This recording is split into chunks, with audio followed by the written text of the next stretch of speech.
Okay, so we're covering deleting entries from the database. So now that we've got the key and we've retrieved it from the database, all we have to do is change 312 to user.key.delete. Oh, sorry, lowercase key.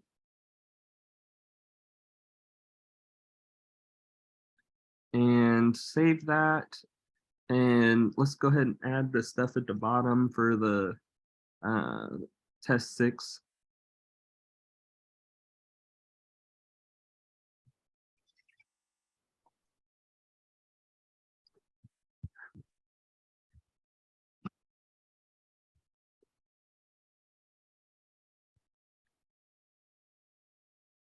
All right, now let's go to your web page and try out step 6.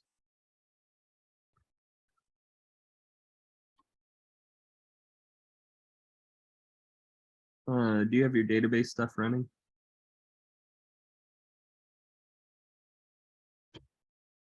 Yeah, it's running. Did we not? Okay, let's go back and look at the test 6. It's acting like you don't have anything in your database.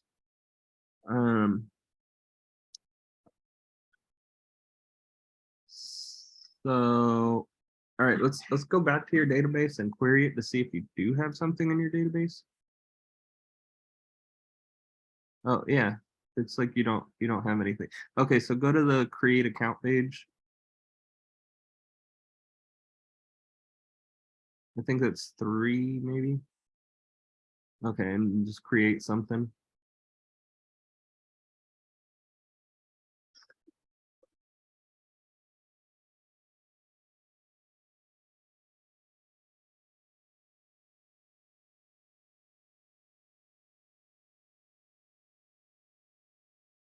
Okay, and then yeah, now let's refresh it. Okay, so now we have something in there. So now go to test 6.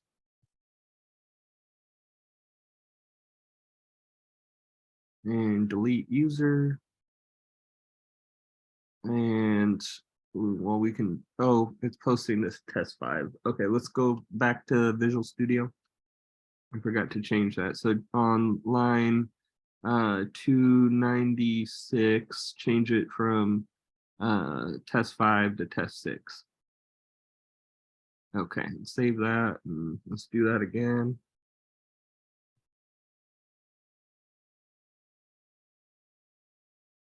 Oh, you got to refresh the page before when you go to test 6.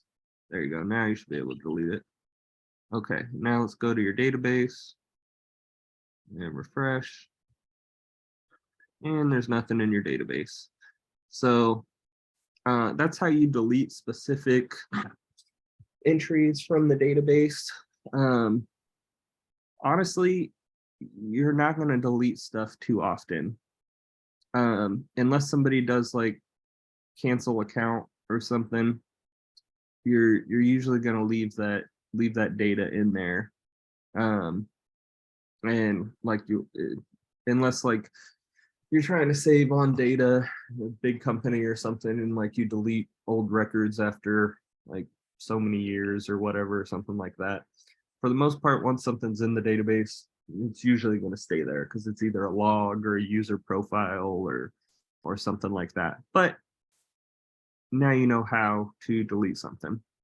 So now let's cover, we're going to cover sessions, which is what you do to save variables across different web pages.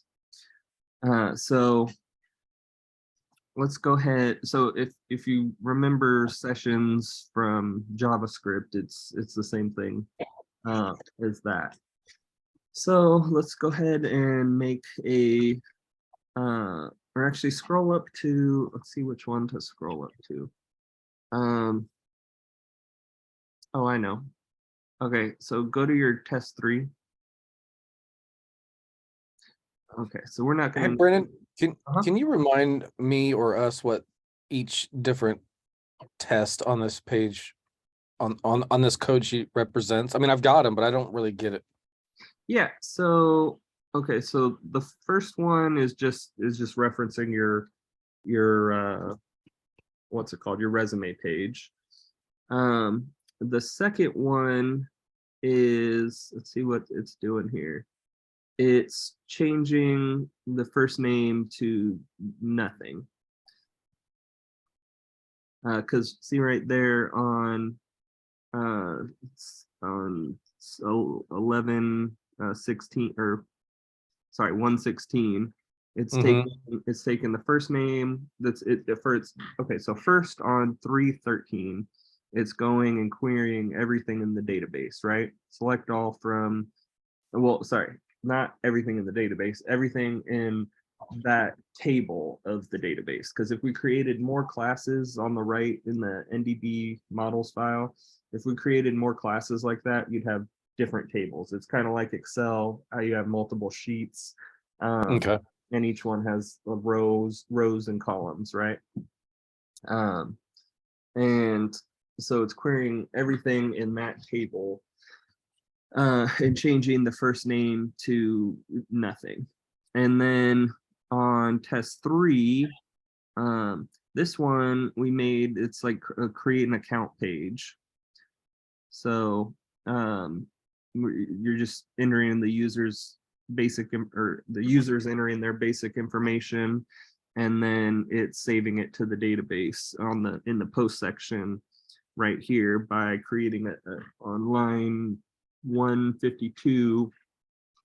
It is creating a new instance of that class basic in the modules file, right? And so it's creating a new entry in the database, like brand Mm-hmm. new, not updating anything, just adding a new row basically. Um, and then it's taking, so like on lines 143 through 48, it's getting the user's information that they sent in that form, the self, because it's a post request. We're sending post requests, so that's why it's self.request.get. We want to get that information, and then save it into a variable. Because so like the first email on 143 is the variable name. We could technically name it whatever, doesn't have to be the same, but just so that we understand what it is, I name it the same thing across the board. Okay.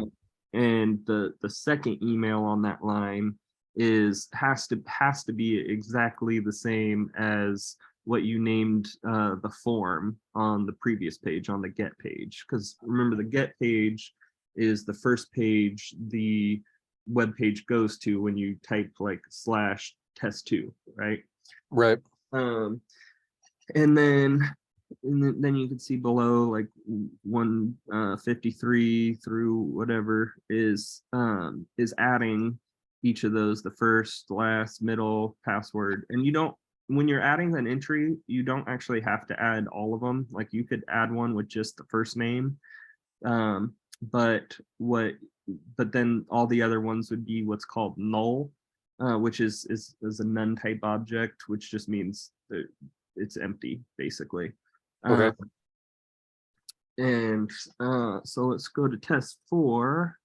So on test 4, what we're doing is we're doing updating the account.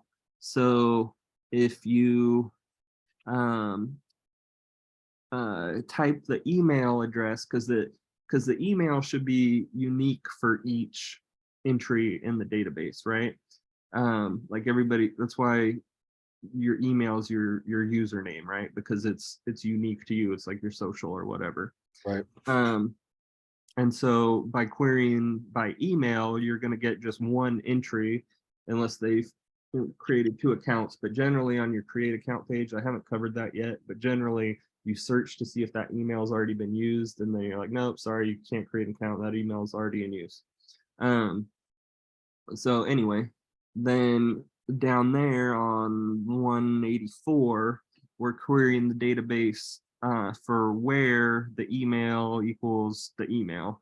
So the email that's in the database equals that email on 181 that we've got saved in the database, that's whatever the user typed on 170.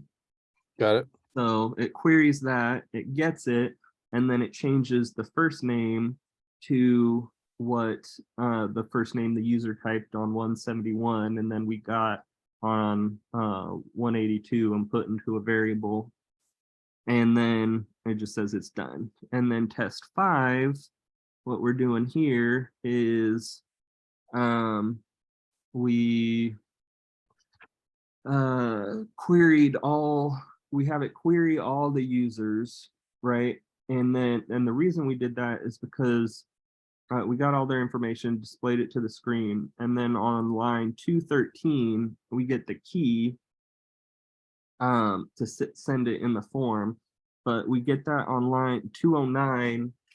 It's we get the key by doing, you know, a or whatever the, so on our for loop on 202, the for a, like you can make that a whatever you want, it's a variable name. It just stands for the entry in the database, right? So you could name it for entry in basic search, and that would work too.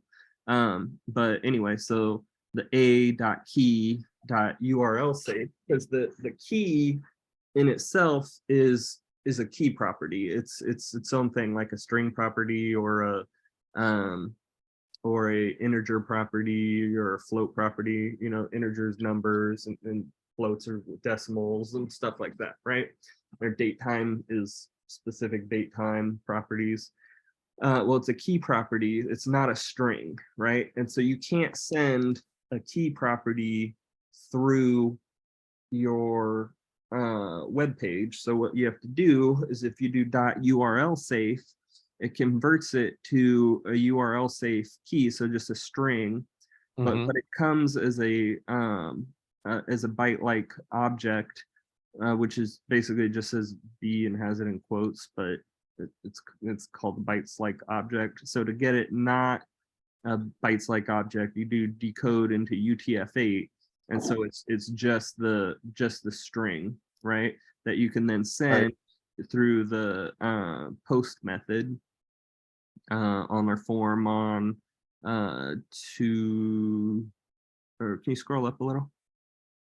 Yeah, we send it on 213, right? And then we retrieve it on 223, and then on 226 is where, see how it says ndb.key. So that's that's the key object for Google NDB that I'm talking about. But when we pass in URL safe equals the key, and then we get it, then it retrieves that specific entry from the database, and then we can do something with it, right? So the first thing we do is we take all the data, and because, so if the variable name's first, it's gonna save it into a variable. So like on okay, I shouldn't say first when the name is first. If it comes first, the variable name, like on 227, it's first equals user.first. That means we're taking that data and putting it into a variable. If it was the other way around, if we did user.first equals first, then we would be assigning whatever's in the variable first, which that would actually get an error because we don't have the variable first before that.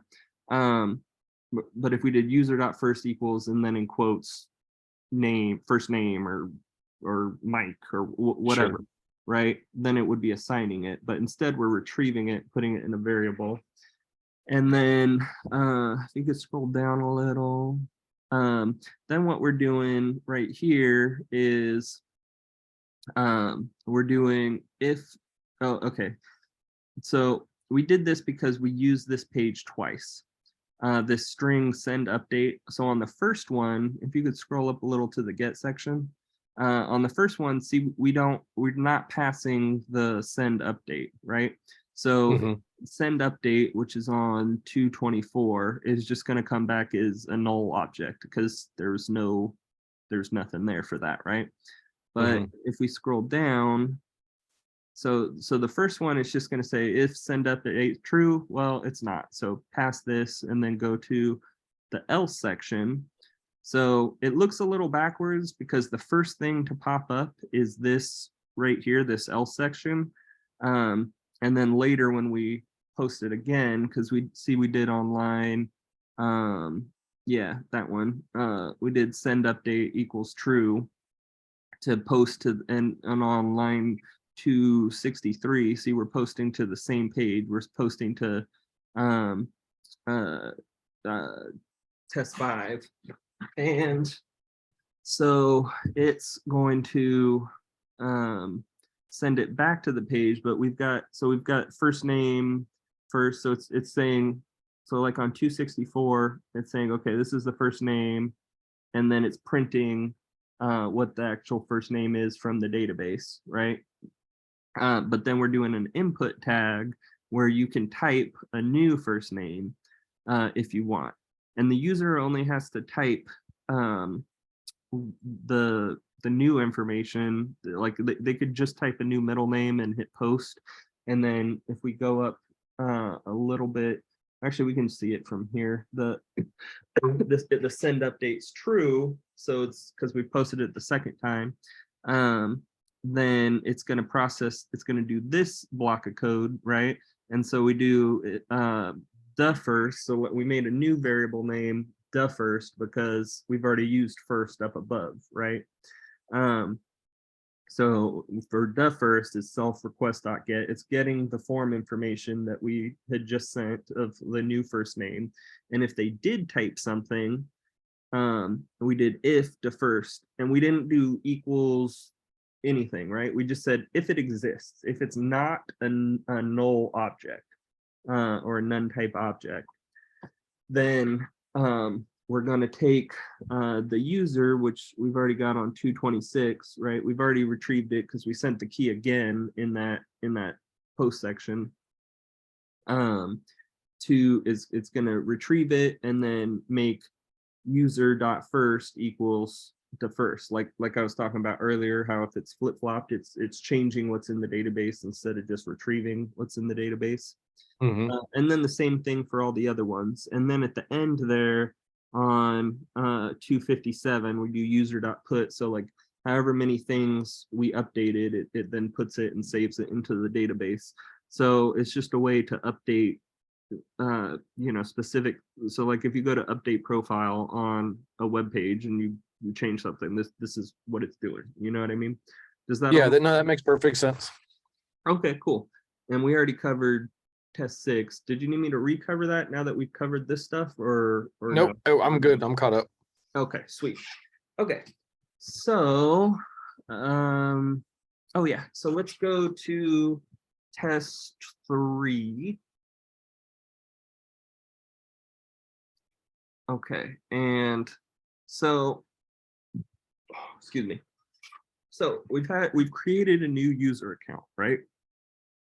But what we want is the user to be able to access pages on all the different web pages you go to, and you still know who that user is. And you don't want to have to be sending it in post. Like you could send their email and whether they're signed in or not or whatever, you could send that through the post section, but that's generally just not a good idea, and it get annoying to make sure you're sending everything every time. So instead what we do is, so let's scroll down a little and then click to the end of 159 and make a new line. Okay, and now do self dot session and then the bracket. So like right below the minus, no, not the squiggly bracket, just the regular bracket. Yeah, perfect. And then in quotes, type email. And then after the email, put the equal, or after the bracket, put an equal sign, equal, and then put email. So we're saving across all the different pages. If we then do self.request.get and put it into a variable, we'll get this user's email. So when you do those brackets and then you assign it a name and then do equals to and sign something, that's how you basically save variables across different web pages. And then let's do the next one. Let's do the next line and do the same thing. Do self.session and bracket, and then in quotes type signed in. One word though. Yeah. Thanks. Equals true with a capital T, not in quotes, just like that. Perfect. So we're saving the Boolean value of true, right? So now we know the user signed in, and then they can go to different pages. Like, so now what we could do on, let's scroll down to,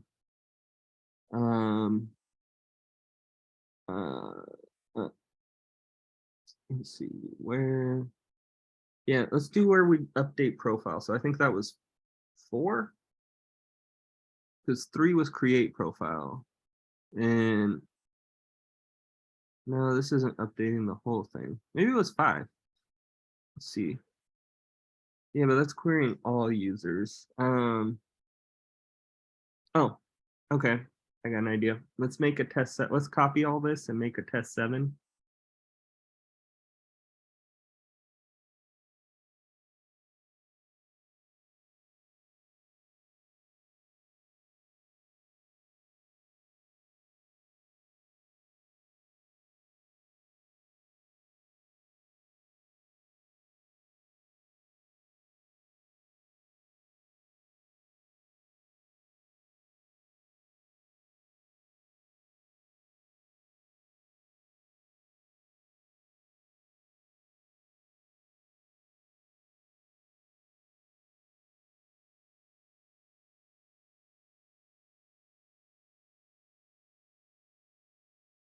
Okay, so now let's change online 2 or 325, change self request to self.session.get.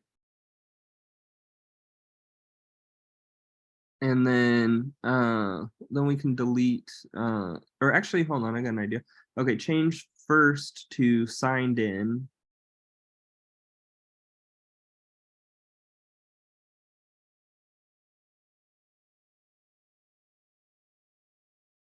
And then same thing for the other first.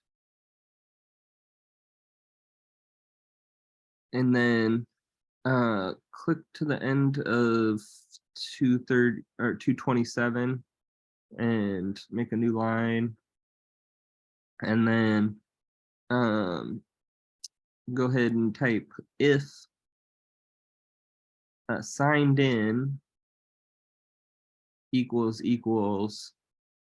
true, and then a colon, and then go ahead and highlight 330 to 346 and then hit tab.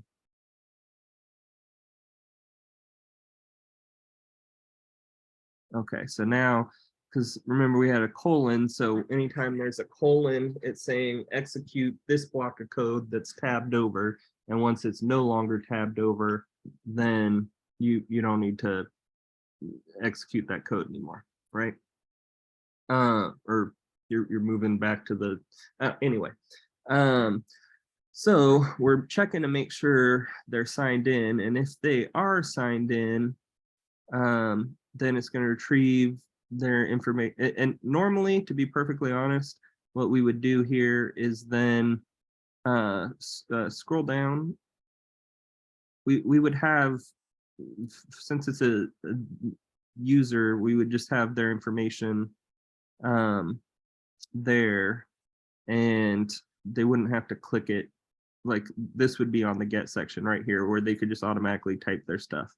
But just for time, since it's already done this way, we'll just leave it this way. But let's scroll up, and on our 329, add in the quotes space where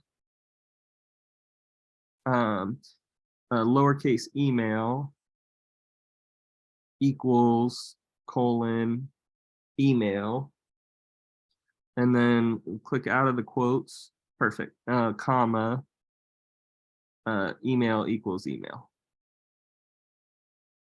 Okay, so again, this is going to get just that specific entry in the database where it's getting that user's information and that user's information alone, as opposed to getting everything, right? So it's only going to pull up them, then they're going to hit submit, and then they can go ahead and type their information to update their information. But so we did if signed in equals true, but at this point there's no way, and we don't need to test this because we already tested the other one. We know this will work.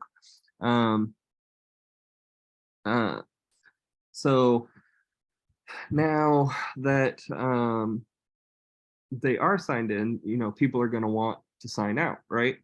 So let's go ahead and make a sign out page. So let's copy, let me think which one would be best to copy from.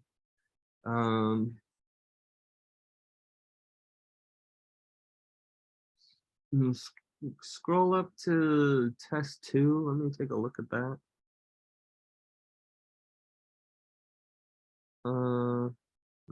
Okay, let's copy test 3.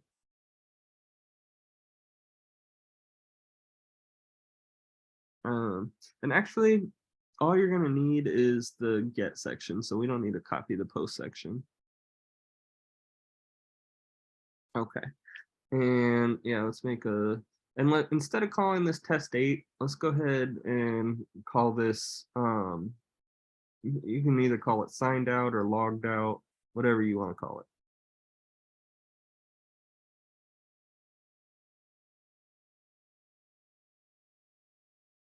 Okay, and then just add the stuff to the bottom.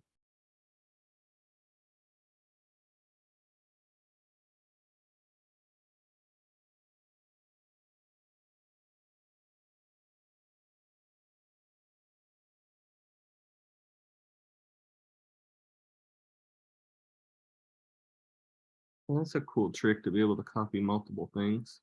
I don't think mine does that.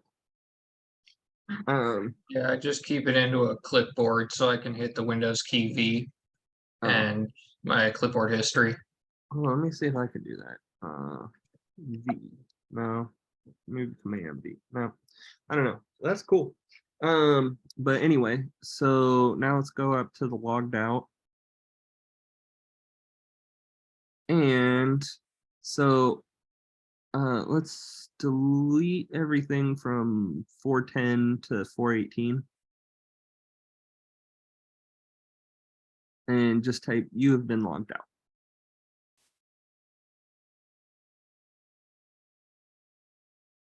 Okay, so now so go to make a new line on 408. And go ahead and type email equals, wait, actually, hold on, let me think about this for a sec. No, actually, we don't need to do all that. Okay, just type self.session and then bracket, and then in quotes, email, and then equals, and then just an empty string. Okay, and then go to the next line and do self.session. And then in, yeah, and then signed in equals and false. Okay, so that's all you would have to do in order to sign them out is you're just changing the variable from signed in equals true to signed in equals false. So now if they go to, now when it comes across that if signed in equals true, it's not going to. But now we're going to want to make a, so once they've logged out, you're going to want, oh, and to go to the logout page, you would just, have an A tag, where they just say like logged out, and then they click it and it goes to this page, right? You'd have that in like the top right corner or whatever of all your pages, so that they could sign out whenever they're done. There's also, I'll show y'all later, 2 tricks for how if they're on a page for like over 5 minutes, it'll automatically direct them to the logout page, but we don't need to cover that right now. But so now we want them to be able to sign in once they're signed out. So let's go ahead and I guess copy test 3 again.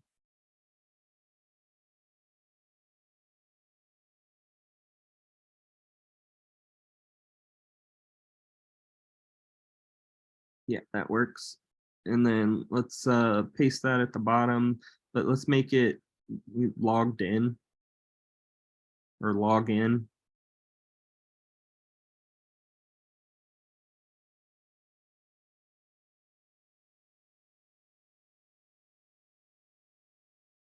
Let's actually make it log in, because I think logged in's like incorrect. Yeah, there we go.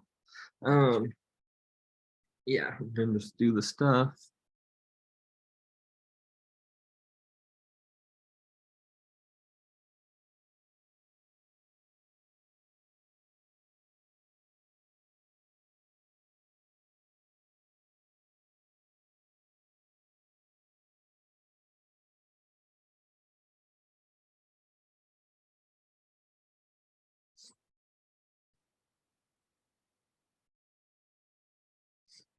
Okay, and so now let's go ahead and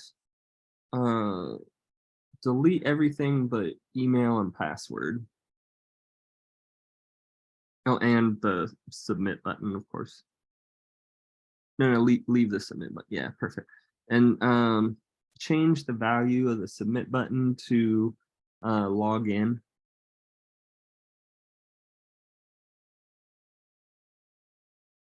And also, generally on your like create account page and your login page, you're going to want to put a Google recaptcha, or I think it's called something else, but I always just call it a recaptcha.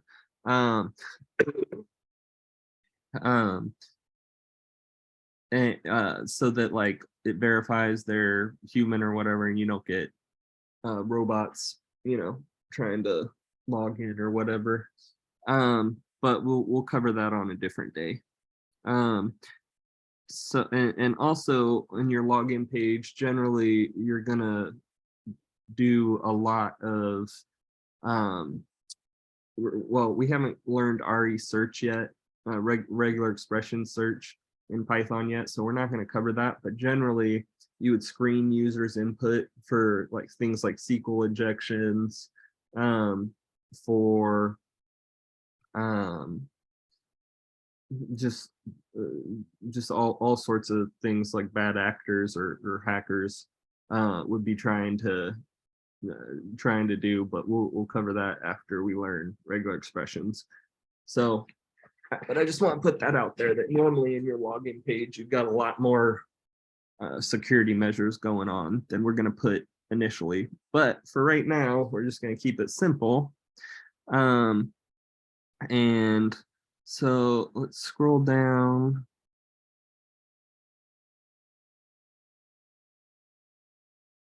And let's delete lines 440 through 447. And then on line 439, go ahead and type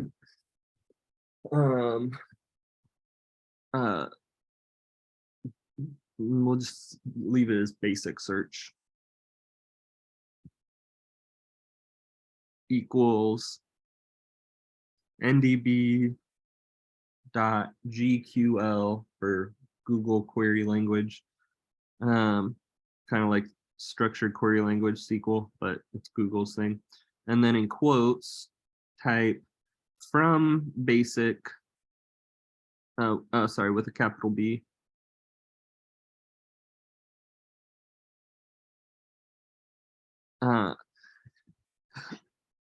wait, hold on. Select, or, sorry, wait. Oh yeah, sorry. Select star from basic where,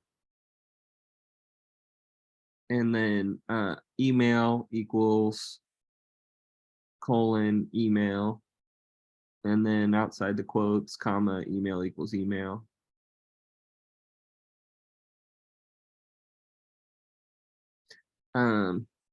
But actually, we're probably going to want a string. Okay, so go to line 431 and click right after the equals and add a string. There's str, yeah, and then put it in. Yeah, perfect. Okay, just so in case they don't send an email, it's not going to get nothing. And let's do the same thing for password. Because if you try and compare a num type object to a string, it's going to give you an error. You can only compare strings to strings. Okay, so then on line 440, let's go ahead and put 4a in basic search.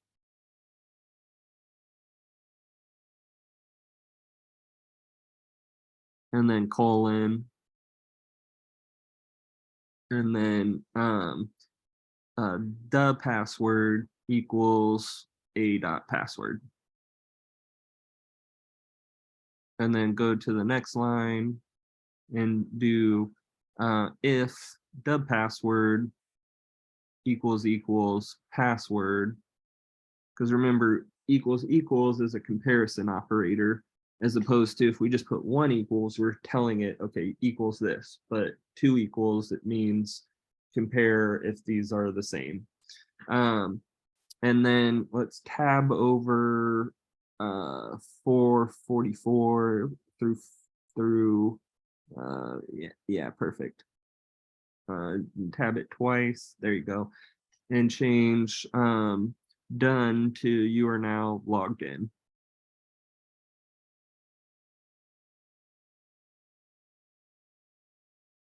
So that's really simple login, but again, you're gonna have a lot more things. You know what? Actually, I'll teach you one of the things because we can do that now. You don't want people to just be able to try a million passwords. That's called brute force attacking. And so if they try a million passwords, they're eventually going to get it, right? And if you don't implement some sort of security measure, then you're going to be hacked. So what we'll do is, so in your NDB model file, so there's multiple ways to do this. You can do like, okay, you can try a certain amount of times, and if you get it wrong, then you're locked out for 5 minutes, or there's a lot of different ways you could go about this. The way I like to go about it is to save, to only give them 10 attempts before the passwords automatically reset. Oh wait, shoot, we're not going to be able to do that because I haven't shown y'all how to send emails. Okay, never mind. We're going to cover this a different day. But basically, what we would have been doing is we would have, in the database, we'd store their login attempt, And then if it's been more than 10 attempts, then it automatically resets their password. But anyway, we can cover that in another day. So, let me think. So any questions on all of this?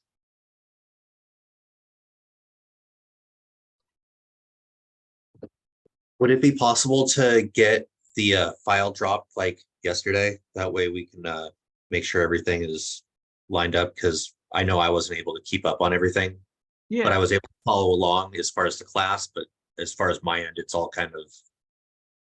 yeah. Kevin, would you mind doing that? Thanks, appreciate it.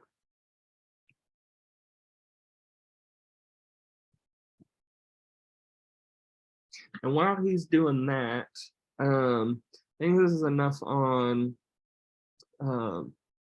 web framework stuff for today.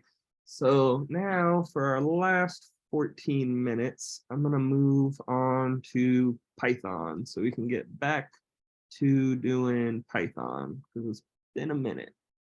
So let me do screen share.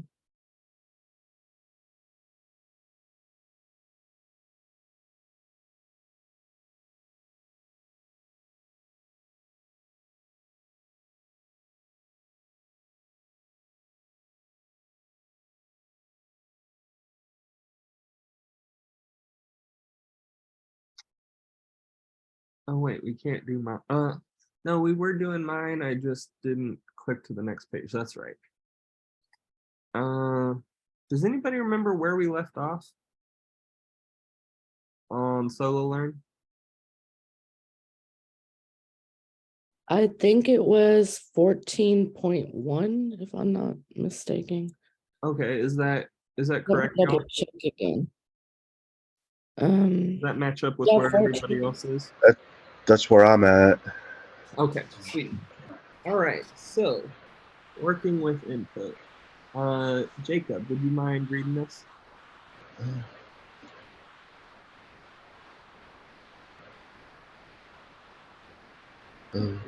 Input. Let's assume we want to take the age of the user as input. We know that the input function returns a string. I think we had 13.1. Oh, at 13.1? Okay. Let me go back to that. Hold on. Okay. Can you read this one, Jacob? So 13.1. Yeah. Okay. So make sure I'm on the same page. Okay. To get input from the user in Python, you can use the intuitively named input function. For example, a game can ask for the user's name and age as input and use them in the game. The input function prompts the user for input and returns what they enter as a string, with the content automatically escaped. Okay. Even if the user enters a number as input, it is processed as a string. All right. So just go ahead and click the try it yourself. So this is going to pop up and give you a field to type in. But this input only works on an actual Python program. It does not work on a web-based program. So that's why when that's why we do the HTML forms to collect the user's input. So like it's good to know this if you ever write just a regular Python program that's not for the web, but you're probably going to be working with web-based stuff. So it's HTML forms is what you'll use. So go ahead and answer the next question.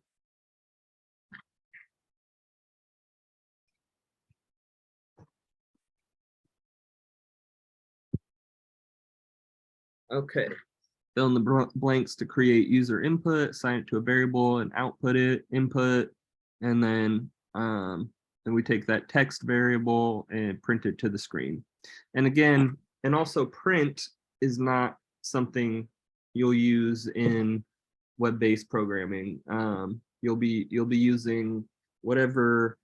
So like we use Flask and Web App 3 as the framework, and for Web App 3 you do self.response.write, because it's the response you're printing to the screen, and then it's going to write it to the screen. So and for Flask, you just whatever you return is what gets printed to the screen. But anyway, so you're not really going to be using the print function. So anytime you see print, think self-response.write. Anytime you think input, think an HTML form and then saving that to a variable. Okay. David, can you read this one? The input statement needs to be followed by parentheses. You can provide a string to input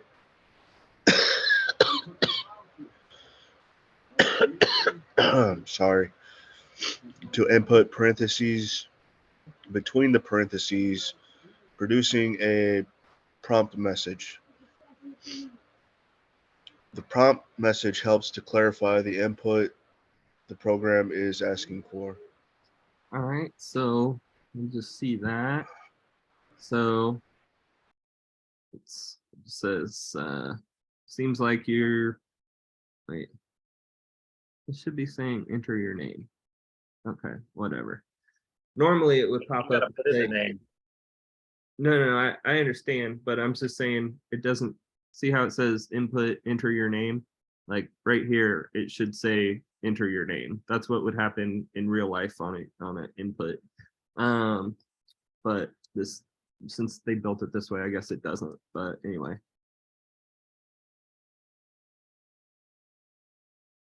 Oh, it's doing it there, but that's not reality. Watch, we'll do it in an actual Python file. Hold on.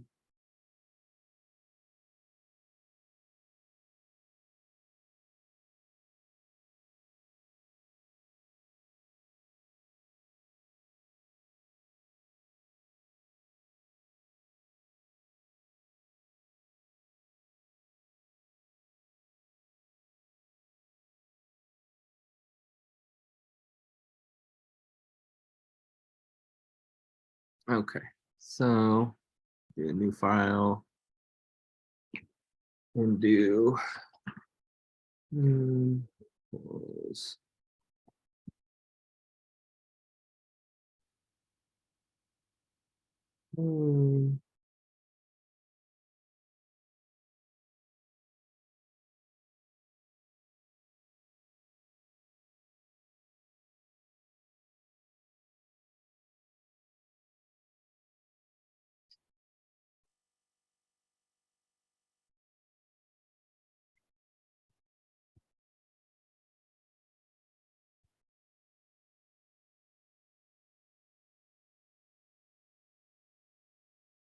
See, it pops up, what is your name?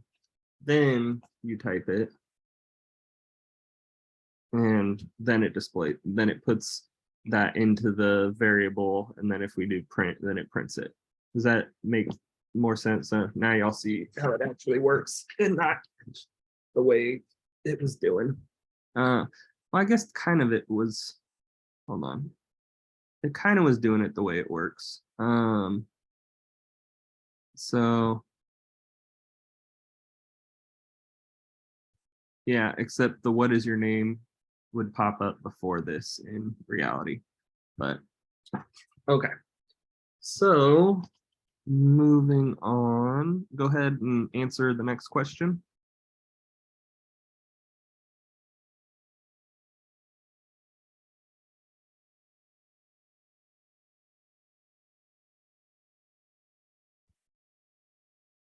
Okay. So fill in the blanks to prompt the user with a message and assign the input to the variable name. So we do, first we create the variable name. And so remember Python, we literally for variables, you just type it. You don't have to put var or anything like JavaScript or C or anything else. And then input, and then the text, what is your name in quotes.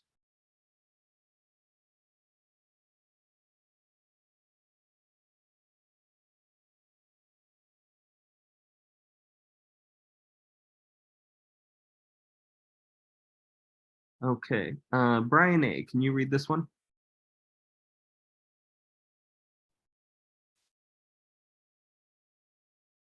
Input.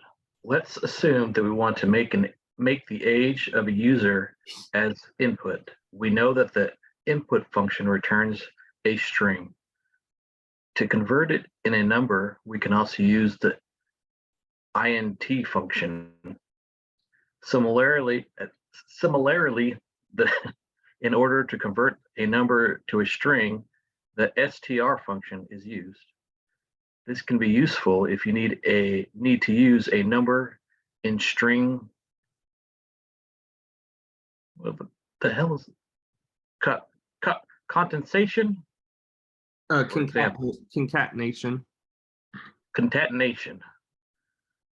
You can convert to float using the float function. Yeah, so this is a int for integer, and str for string, that for float. So we see here,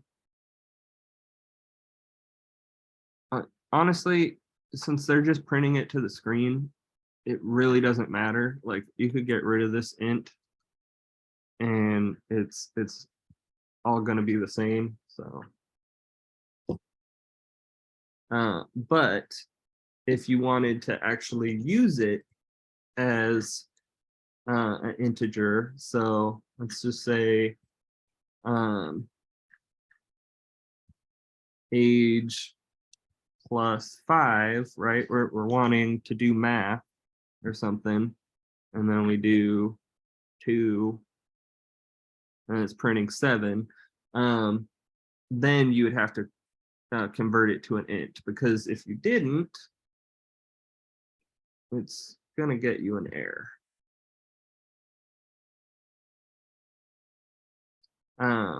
But what you could do is, if you wanted to make this a string,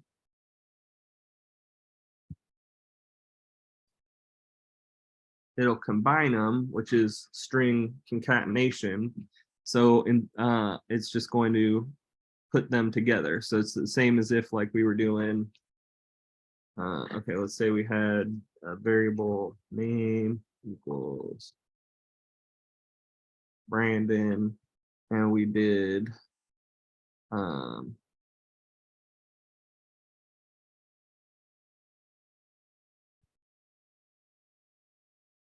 like name plus is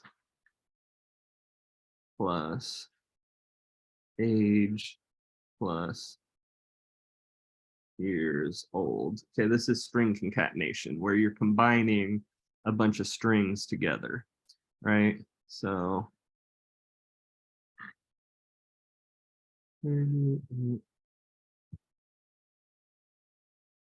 that's, oh, well, I didn't add a space there. But that's string concatenation. All right. Any questions on that?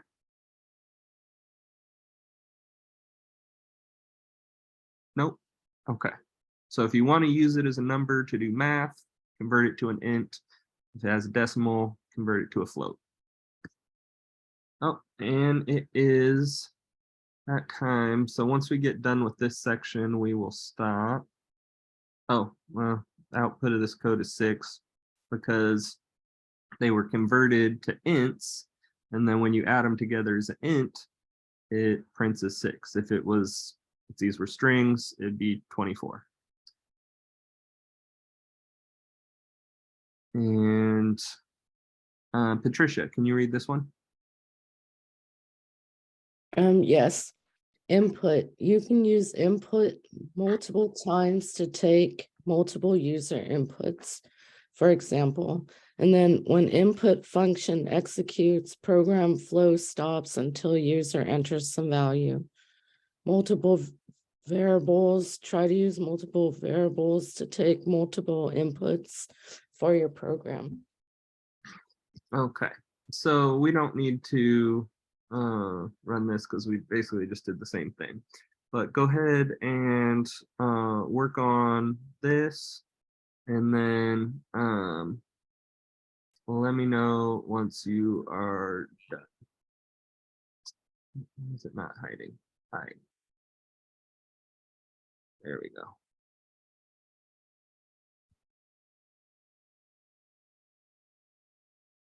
You just do the raise hand when you're done.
All right, looks like a lot of you are done.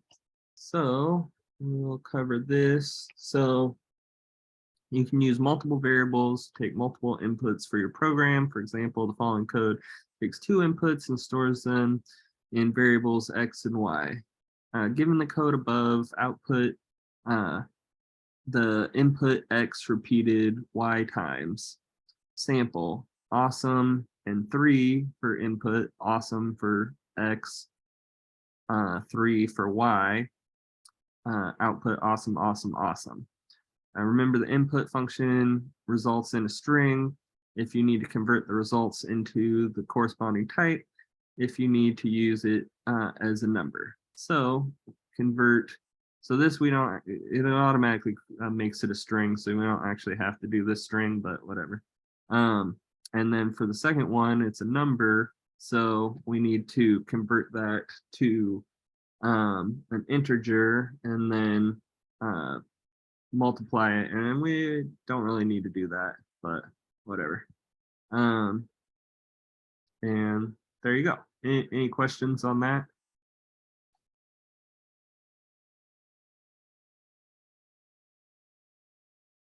Okay. And moving along.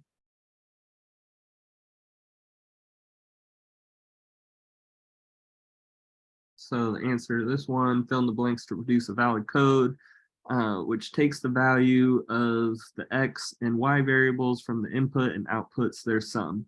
So integer input, Y, integer input, and then multiplied X, or yeah, added X and Y together. All right. So that is a good place to stop. Let me stop recording.